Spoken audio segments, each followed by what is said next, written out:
Red light પર આજે એક સ્ટોરી કહું.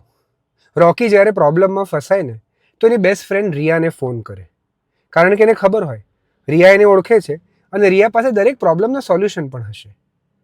પણ રિયા, રોકીનો જેવો પ્રોબ્લેમમાં ફોન આવે ને એટલે સૌથી પહેલાં તો પ્રોબ્લેમ કેમ થઈ હશે, રોકીનો શું વાંક હશે, રોકીએ શું ન કરવું જોઈએ અને રોકી કઈ રીતે દરેક વખતે સેમ પ્રોબ્લેમમાં પડી અને મારી વાત જ નથી સમજતો એટલે આ પ્રોબ્લેમ એ ડિઝર્વ કરે છે આ વખતે.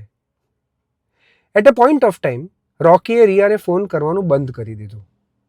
એને એમ લાગવા માંડ્યું કે રિયા મને મદદ નથી કરી રહી, એ મને ઇન્સલ્ટ, ડિમીન અને એક સ્ટેજ ઉપર મારી અવગણના વધારે પડતી કરે છે. આપણી લાઈફમાં કેટલાય લોકો પોતાના પ્રોબ્લેમ્સમાં આપણને ફોન કરશે, કારણ કે એમને એવું લાગે છે કે તમારા એમના વચ્ચે એવું કનેક્શન છે જે તમે સમજી અને એમના પ્રોબ્લેમમાં એમને હૂંફ આપી શકશો, એમને હેલ્પ કરી શકશો. અને આ પ્રોબ્લેમ્સમાં એમને હેલ્પ કરવા પહેલાં આપણે એમને એડવાઇઝીસ આપવા માંડીએ છીએ. એક વસ્તુ ઓલવેઝ યાદ રાખવી, માણસ જ્યારે ડૂબતો હોય ત્યારે એને તરતા નથી શીખવાડવાનું.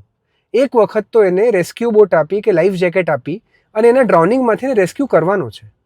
એક વખતે સેફ ફીલ કરે અને રિસેપ્ટિવ એટલે કે સાંભળવાની કન્ડિશનમાં હોય ત્યારે એને તરવાનું શીખવી શકાય છે. મતલબ કે ત્યારે એ ક્યાં ખોટા છે અને ભવિષ્યમાં ભૂલ એમની જોડે ફરીથી ના થાય એના માટે શું કરવું જોઈએ એની ચર્ચા કરી શકાય. પણ જ્યારે વ્યક્તિ પ્રોબ્લેમમાં હોય અને તમારી પાસે મદદ માંગીને તમે એડવાઇઝીસ આપી એમના વાંક કે એમની ભૂલ કાઢવા માંડો તો આ વ્યક્તિને એમ લાગે છે કે તમે એને હેલ્પ નથી કરવા માંગતા, તમે એને જજ કરી રહ્યા છો. જ્યારે કોઈ પણ વ્યક્તિને એમ ફીલ થાય કે જજ થઈ રહ્યું છે, ક્રિટિસાઇઝ થઈ રહ્યું છે, તો એ તમારાથી એવર્ઝિવ બની જાય છે.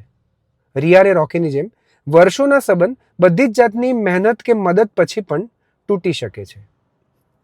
એક ટોક્સિક અને વાઇઝ વ્યક્તિ બનવા વચ્ચે એક બહુ પાતળી રેખા છે, એડવાઇસ વર્સિસ એમ્પથીની. જો એ ક્રોસ ના કરો તો પ્રોબ્લેમ્સ નથી થતા. મારી થઈ ગઈ ગ્રીન લાઇટ.